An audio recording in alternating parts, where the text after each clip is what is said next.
And that affair she had, it was actually her third affair of our 17-year marriage. Yeah, that was the third guy she fucked. What's up, YouTube? Poor.Mans.Podcast back with another video. This is going to be a quick video. In this video, a man is going to explain exactly what he lost in his divorce to a single mother. Okay, he took in a single mother and her child as a liability, which of course that is a liability to any human being on the planet, and it's really just an act of kindness.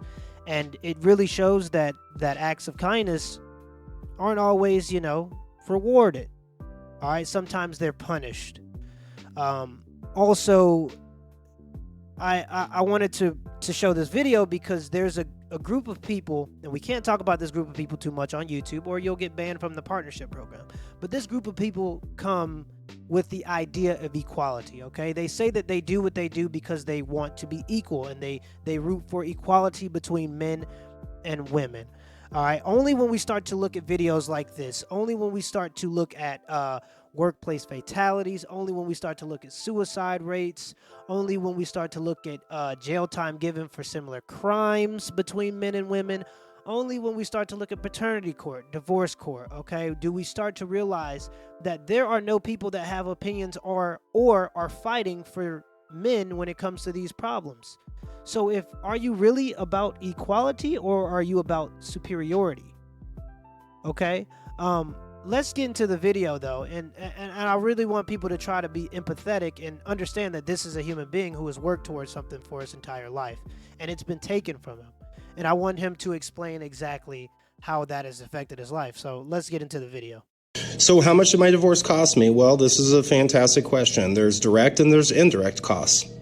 Direct costs, I lost $106,000 out of my 401k retirement plan I spent 20 years contributing to.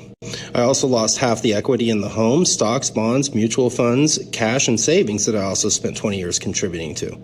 I also lost half of all the non-liquid assets like furniture, household goods, electronics, cars. Keep in mind, I paid for all of these. And this is in addition to financially supporting her and her/our daughter for 17 years, which is many hundreds of thousands of dollars. I'm now broke, live in a 2-bedroom apartment, and have a negative net worth for the first time since I was, 25. Indirect costs: my job, my sobriety, my self-worth, my masculinity, my hope for the future, my ability to trust women again, my belief in God, my pride, my motivation, my physical health. I don't know, let's just say everything. Okay, with that all being said, and this is just going to be a brief intermission because somebody else asks another question and he continues to talk about his situation in the next clip. But the fact that this is not seen as a criminal offense just goes to show that there is no empathy for men in the world, okay? And this is something that women don't understand because they are born with innate value. All right, women are born with a womb, okay? So that gives them value to the world as soon as they're born. All right, so they're walking through life, and a lot of the times women don't grow up until they're in their 30s or till they're 35 and their beauty begins to wear off.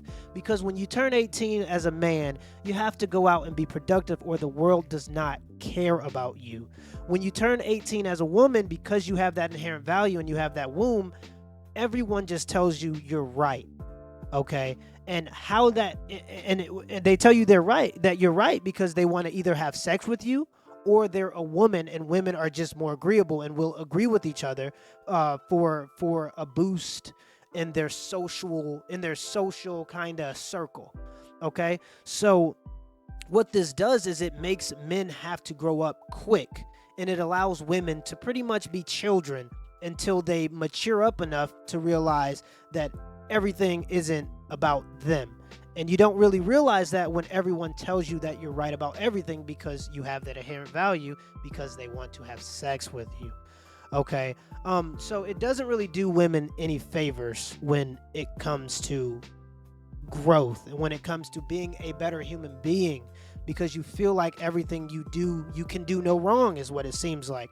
Everybody wants to be with you.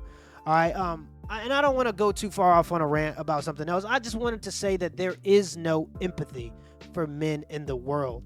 You either stack or starve. People will watch you die on the side of the road if you are a man.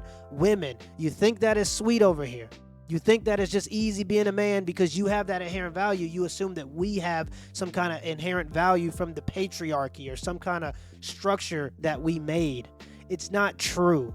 Okay, men are doing it now, starving on the side of the road and dying. And when you look at shelters for homelessness, there are far more. I think it's 200 to 1 when it comes to shelters for homelessness, and when it comes to women and children shelters, and when it comes to male shelters. Okay, so that is proof in and of itself that the world will watch a man starve and die if he doesn't prove his worth. Okay, so let's continue the video. What's a fucked up thing that your ex did to you?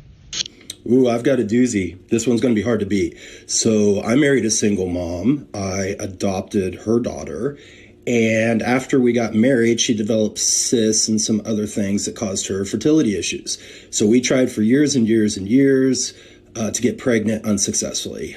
Spent tens of thousands of dollars on in vitro fertilization and all sorts of therapies. Nothing worked, so we just gave up hope of ever having kids. Then one day she shows up miraculously pregnant at age 38 years old. And I discovered months and months and months later that pregnancy, yeah, it was the neighbor's. And the neighbor was also a friend of mine. And then I found out months and months and months after that neighbor and that affair she had, it was actually her third affair of our 17-year marriage. Yeah, that was the third guy she fucked. Bingo. Okay.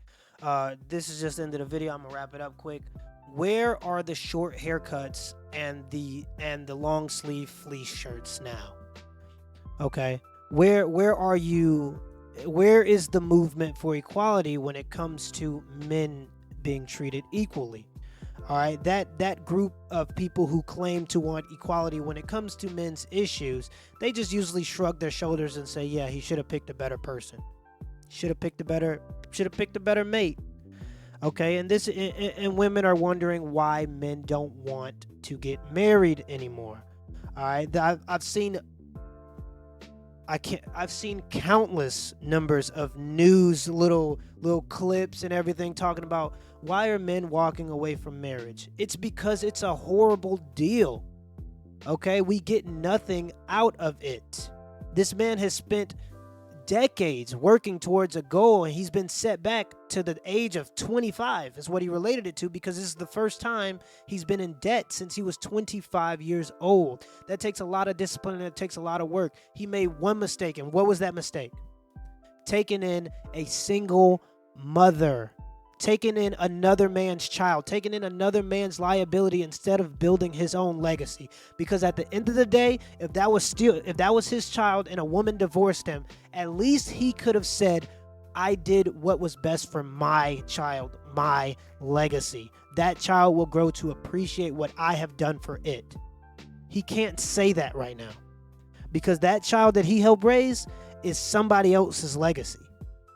Okay, and there's an astonishing statistic out that says that women who have sex before the age of 18 are 30% more likely to get a divorce.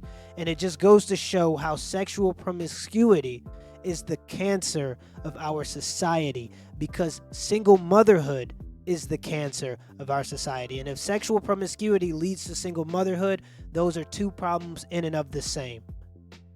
Till next time.